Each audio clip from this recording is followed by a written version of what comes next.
नमस्कार, स्वागत है आपका इंडिया न्यूज के डिजिटल प्लेटफॉर्म पर और मैं हूं आपके साथ गुलिस्ता। दिल्ली की सेवाओं से संबंधित विधेयक पर सोमवार यानी 7 अगस्त को राज्यसभा की मोहर लग गई। गुरुवार यानी 3 अगस्त को इसे लोकसभा के पास किया गया और दोनों सदनों के पास होने के बाद दिल्ली की राष्ट्रीय राजधानी क्षेत्र की सरकार विधेयक 2023 के लिए और उनकी मंजूरी के बाद अध्यादेश की जगह लेगा। आपको बता दें, यह अध्यादेश लंबे वक्त से केंद्र और दिल्ली सरकार के बीच विवाद का एक प्रमुख वजह बना हुआ था।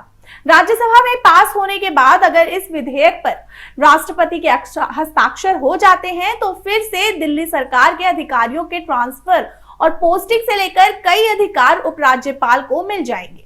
आपको बता दें कि मुख्यमंत्री अरविंद केजरीवाल ने दिल्ली में सरकार बनाते ही 2015 में एक आदेश दिया था कि जमीन, पुलिस और कानून व्यवस्था से जुड़ी तमाम फाइलें पहले उनके पास आनी चाहिए और इसके बाद उन्हें एलजी के पास भेजा जाएगा। अब तब दिल्ली में नजीब जंग उपराज्यपाल थे जिन्होंने इस आदेश को लागू करने से इनकार कर दिया।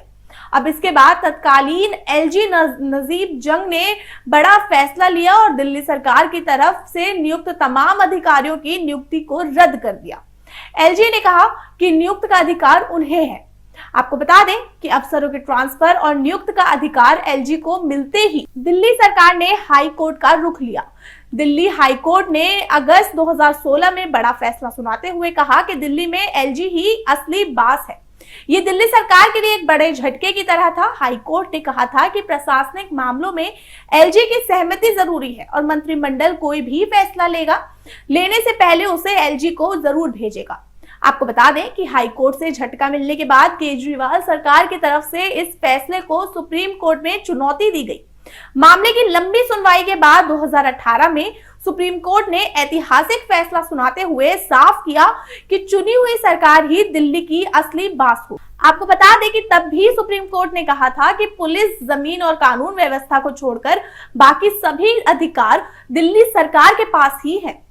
सुप्रीम कोर्ट ने इस फैसले के बाद केंद्र की तरफ से संसद में बिल लाकर एलजी और सरकार की शक्तियों को परिभाषित किया गया।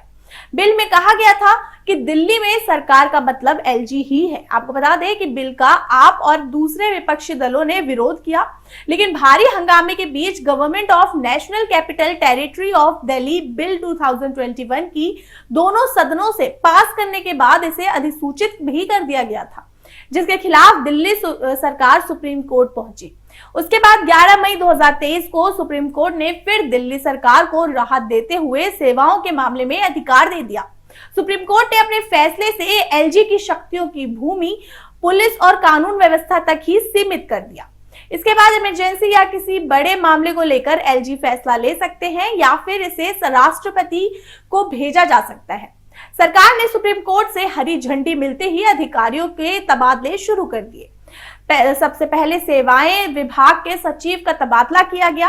फिर अब तक केंद्र ने इस पर अमल नहीं किया। इस पर आप फिर सुप्रीम कोर्ट पहुंच गई और आपकी तरफ से इसे कोर्ट की अवमानना बताया गया। अब इस स्थिति में बाद में 19 मई को केंद्र सरकार इस संदर्भ में दिल्ली सेवा अध्यादेश लेकर आई और इसमें केंद्र ने फिर से अधिकारियों के तबादले और तैनाती का अधिकारी एलजी को दे दिया। आप सरकार इसके खिलाफ सुप्रीम कोर्ट भी जा चुकी थी और उधर संसद में भी विपक्षी गठबंधन की मदद से इसे गिराने की कोशिशों में लगी थी। अब बता दें कि दिल्ली के लिए अधिकारियों की जंग देश की आजादी से पहले से चली आ रही है। समितियों का भी गठन हुआ है और कई बार समितियों की सिफारिशों पर संवैधानिक व्यवस्था में थोड़ा बहुत बदलाव भी किया गया है, लेकिन दिल्ली के विशेष स्वरूप को लेकर छेड़छाड़ कभी स्वीकार नहीं की गई है। बताते चले कि राष्ट्रीय राजधानी क्षेत्र दिल्ली सरकार विधेयक 2023 आज विधानसभा में पेश होने जा रहा है और इसे लेकर आम आदमी पार्टी और समर्थन दे चुकी विपक्षी दल राज्यसभा में इस विधेयक को पुरजोर विरोध कर रहे हैं। अब इस कड़ी में आम आदमी पार्टी और कांग्रेस ने अपने सभी राज्यसभा सदस्यों को 7 और 8 अगस्त को सदन में उपस्थित रहने के लिए व्हिप जारी किया है। आम ने व्हिप में कहा कि इन दोनों दिन राज्यसभा में अत्यंत महत्वपूर्ण मुद्दे उठाए जाएंगे।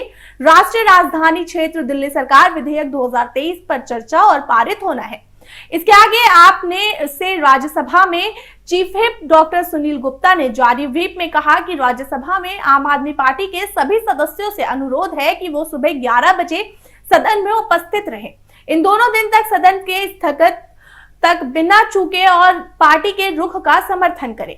केंद्रीय गृह मंत्री अमित शाह ने आरोप लगाया कि दिल्ली में अरविंद केजरीवाल सरकार के भ्रष्टाचार को छिपाने के लिए विपक्षी दल विधेयक का विरोध कर रहे हैं। उन्होंने विपक्ष से आग्रह किया कि वो दिल्ली की भलाई के बारे में सोचे, अपने गठबंधन के बारे में नहीं। गुरुवार को लोकसभा में विधेयक पर लगभग 4 घंटे चली चर्चा का जवाब देते हुए अमित शाह ने विरोध करने के लिए विशेष रूप से कांग्रेस को निशाने पर लिया।